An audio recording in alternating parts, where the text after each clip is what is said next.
தமிழக சட்டப்பேரவையில் பல்வேறு கவன ஈர்ப்பு தீர்மானங்களை எழுப்ப அனுமதி மறுக்கப்பட்டதாக கூறி திமுக, புதிய தமிழகம் மற்றும் மனிதநேய மக்கள் கட்சி ஆகியவை வெளிநடப்பு செய்தன.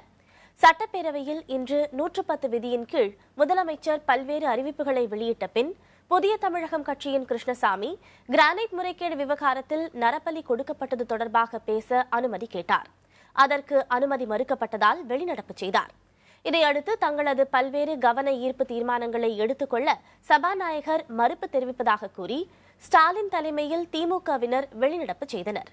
தமிழக சிறைகளில் 10 ஆண்டுகளுக்கு மேல் உள்ளவர்களை விடுவிப்பது தொடர்பாக பேச அனுமதி மறுக்கப்பட்டதாக கூறி மனிதநேய மக்கள் கட்சி வெளிநடப்பு செய்தது.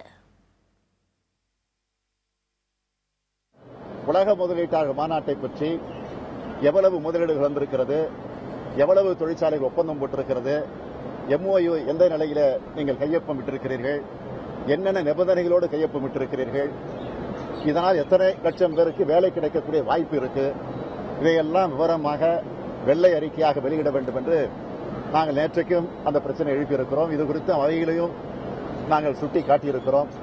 ஆக வெள்ளை அறிக்கை வைத்தால் உண்மை நிலை நாட்டுக்கு தெரியும். ஆகவே நிச்சயமாக இந்த அரசு வெள்ளை அறிக்கை வைக்காது.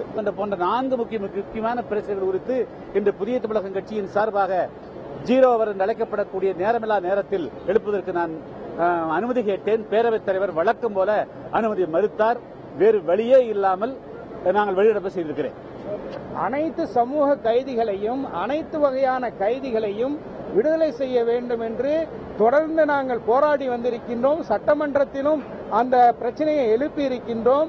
அந்த கோரிக்கையை வலியுறுத்தி தான் முஸ்லிம் கைதிகள் உள்பட தமிழக சிறைச்சாலையிலே 10 ஆண்டுகளுக்கு மேல இருக்கக்கூடிய அனைத்து ஆயுள் தண்டனை கைதிகளையும் விடுதலை செய்ய தமிழக அரசை வலியுறுத்தி நாங்கள் இன்று வெளிநடப்பு செய்திருக்கின்றோம்.